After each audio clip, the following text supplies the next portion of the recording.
Alright, so this week we're taking radicals a little bit further and simplifying radicals that don't necessarily work down to a nice even number.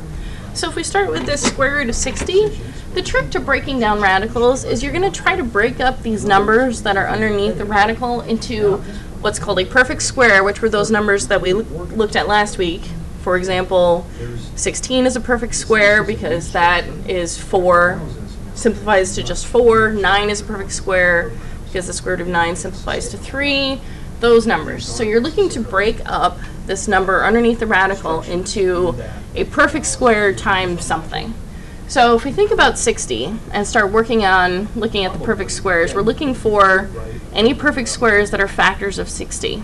And as it turns out, the only one that is 4, which is 2 squared. So if I break this up into 4 times, and as it turns out, 15, 4 times 15 gives us 60, I can now split up these numbers underneath the radical into 2 separate radicals. So I've got the square root of 4 times the square root of 15. Okay? And you know you've gotten it as simplified as you can go when you've got 2 factors under here, one of which is a perfect square and the other one doesn't have a perfect square that will go into it. So there are no perfect squares that divide evenly into 15, so we know that we're done with that one.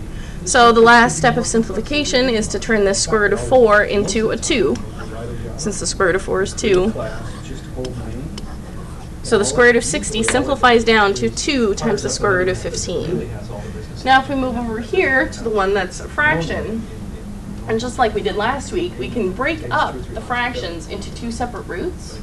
So I'm going to do that. So I've got the square root of 27 over the square root of 121.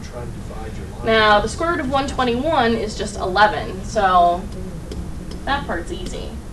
But the square root of 27, we got to think about a little more. So is there a perfect square that goes into 27? If you think about it, yes, there is. 9, which is 3 squared, goes evenly into 27. So if we break that, 27 into 9 times 3, we can now break up that numerator into the square root of 9 times the square root of 3 all over 11. And then this square root of 9 right here will simplify down to just 3 without the radical. We'll leave this square root of 3 alone because we can't simplify that any further. And that all goes over 11. Please let me know if you have any questions on these.